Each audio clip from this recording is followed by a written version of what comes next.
भगवत गीता में कहा गया कि हमारा मित्र कौन है और हमारा दुश्मन कौन है।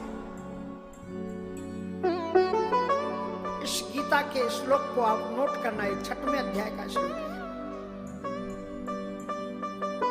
और 6वें अध्याय का जो नाम है आत्म संयम नाम योगो, 6वां अध्याय आत्म संयम। Gita is not ordinary book, this is science of divine life. Gita एक साधारण पुस्तक नहीं है, ये दिव्य जीवन का विज्ञान है। So that every person read it, study it and follow.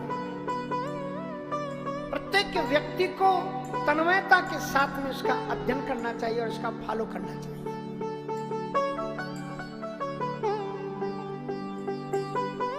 एकम शास्त्रम देवकी पुत्र गीता। शास्त्र यदि कोई है तो केवल एक है। थोड़ी सी आपका मेल नहीं खा रहे हैं, आप सोचता हूं ऐसे आ जाओ नामदेव जी, ऐसे। तो एकम शास्त्रम देवकी पुत्र गीतम, एक ही शास्त्र है देवकी पुत्र गीत, भगवत गीता। और उस गीता में नंदनंदन भगवान श्याम सुंदर कहते हैं कि हम कहते हैं वो हमारा दुश्मन है, वो हमारा दुश्मन है, ये हमारा मित्र है, वो हमारा मित्र है। एक दिन रास्ते में मिल गए, ये हमारे बड़े मित्र हैं, परिचय देंगे ये हमारे मित्र हैं, ये तो हमको प्राणों से भी ज्यादा प्रिय है। और ऐसा शब्द न जाने कितने लोगों से हम कहते हैं और कितने बार कहते हैं, ये तो हमें प्राणों से अधिक प्रिय। वो तो भला कहो कि प्राण आपसे नाराज नहीं होते, नहीं तो प्राण कहें कि अब यही ज्यादा प्रिय है तो फिर इन्हीं को रख लो, हम जाते हैं। आपका मित्र कोई और नहीं है, आप ही अपने मित्र हैं और आप ही अपने दुश्मन हैं। मैं नहीं कहता, गोविंद कहते हैं, श्री कृष्ण कहते हैं, आत्म्यो ह्यात्मनो बंधु परात्मैव रिपुमात्मना। हम अपनी आत्मा के खुद मित्र हैं, खुद शत्रु हैं। जब अच्छे कर्मों के द्वारा इंद्रियों को संयमित कर लेते हैं, इंद्रियों को संयमित करके जब हम अपनी आत्मा से उत्थान के काम करते हैं, इसलिए किसी का एक गाया हुआ बड़ा प्यारा भजन है,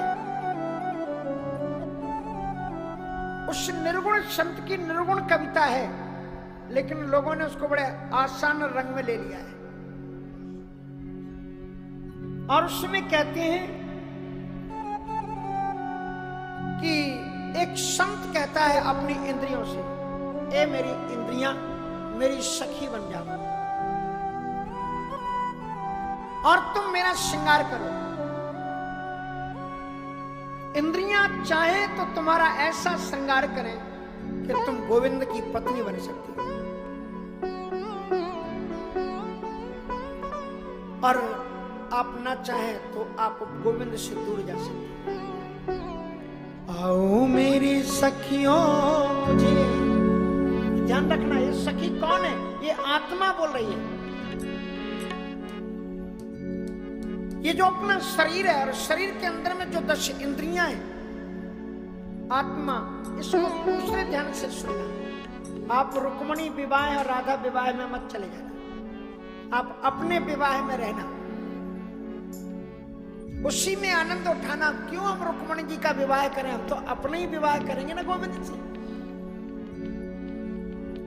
इसलिए श्री श्रीमद वृंदावन धाम में जब आप परिक्रमा में हमारे साथ चलेंगे ना, गुरु जी के साथ में, एक संत के साथ में परिक्रमा का, वृंदावन धाम में परिक्रमा, और वो भी किस दिन? रंग भरी होली के दिन। अद्भुत बात है। तो वहां जब कात्यायनी महामाये महायोगिन्नधीश्वरी नंद गोप सुतम देवी पतिम में कुरुते नमः। प्रत्येक ब्रजगोपी गोविंद से यही कामना करती है कि गोविंद को मेरा पति बना दो। और ऐसा मत सोचना कि पति तो केवल माताओं के ही होते हैं, बहनों के ही होते हैं, पुरुषों के तो होते नहीं है, तो हमारी ही वजन है।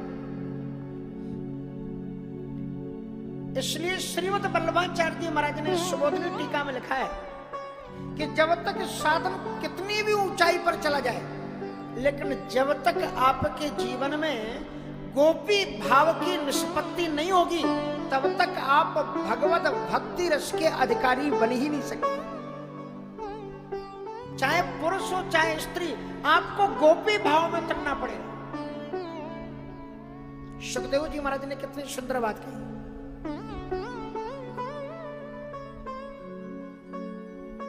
जब भगवान श्याम सुंदर ने बांसुरी बजाई, निशम्य गीतम तदनंग वर्धनम, निशम्य गीतम तदनंग वर्धनम, ब्रजस्त्रिया कृष्ण ग्रहीत माता, ब्रजस्त्रिया कृष्ण ग्रहीत माता, आजग्मुरन्योन्य मलक्षितोत्तिमा, आजग्मुरन्योन्य मलक्षितोत्तिमा, शयत्रिकान्तो जवलोलकुण्डेला,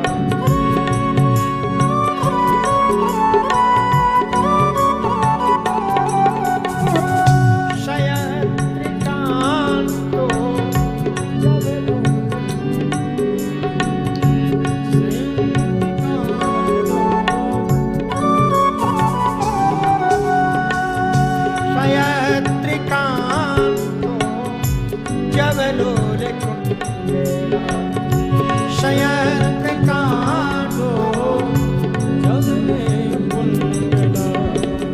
निशम्य गीतम तदनंग वर्धनम।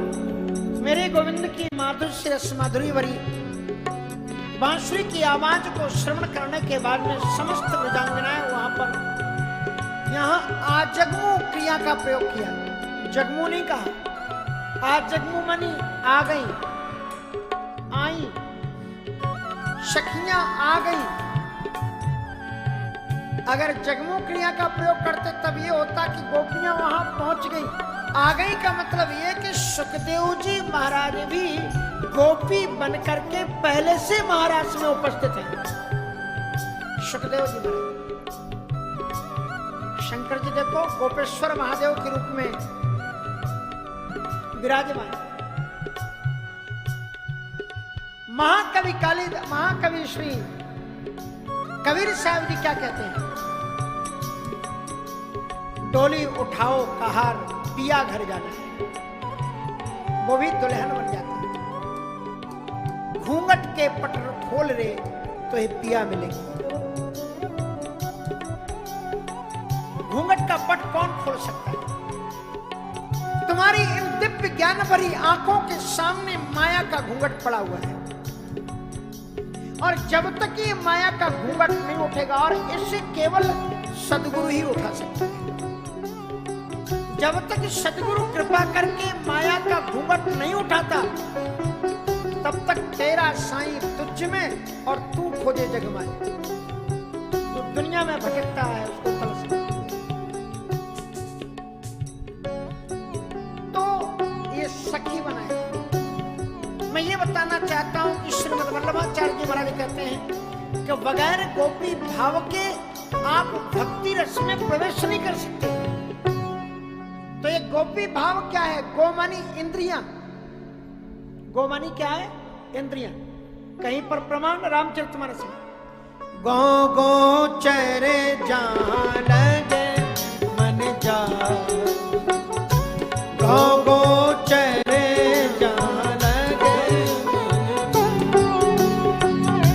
सो सब माया जाने उभा,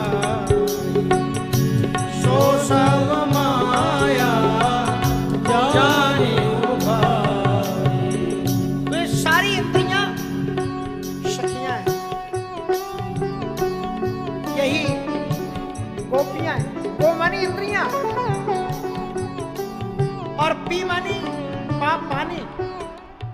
पा धातु का प्रयोग पान करने अर्थ में।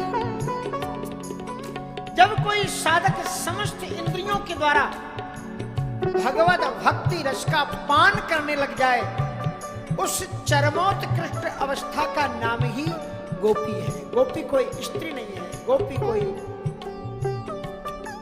साधक है।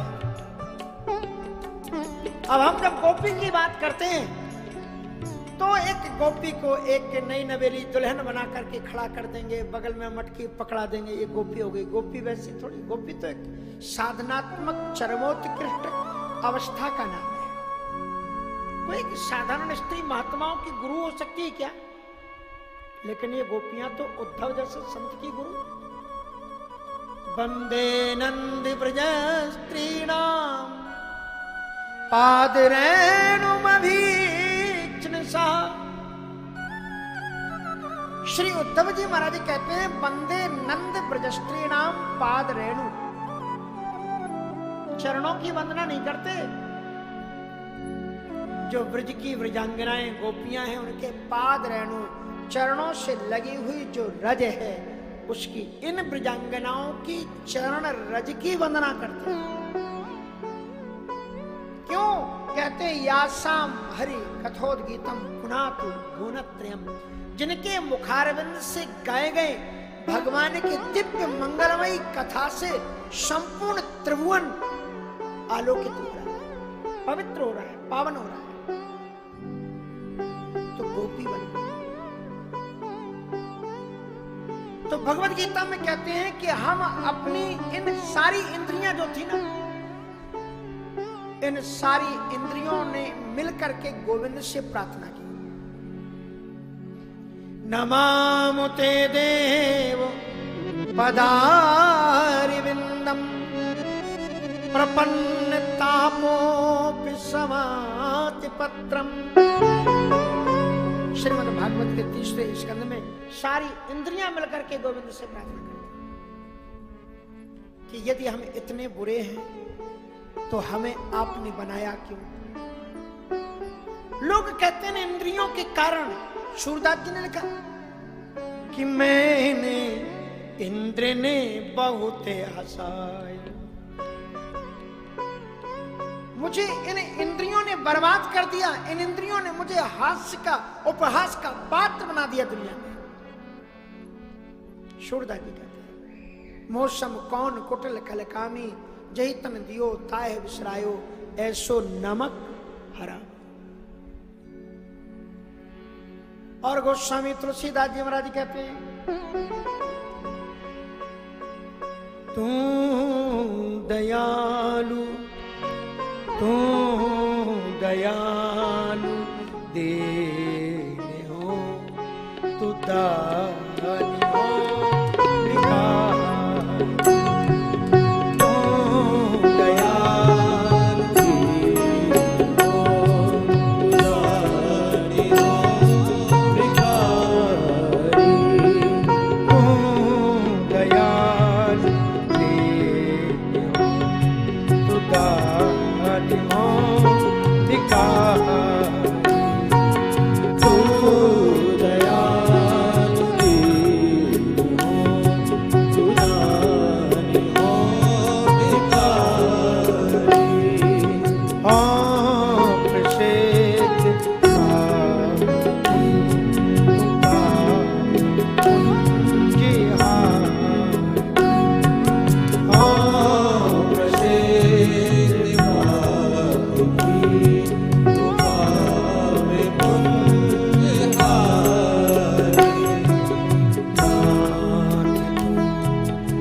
शरण आ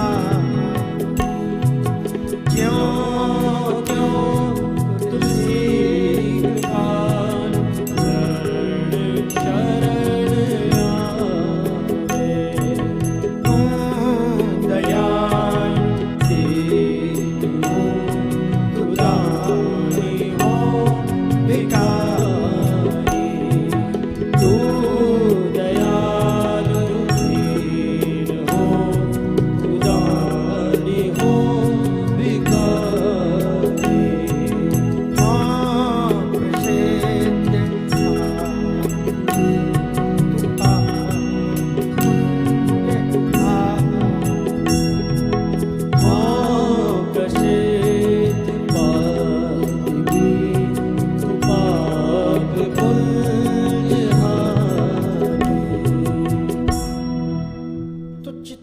मामला है सब इंद्रियों के द्वारा बनता है और बिगड़ता है।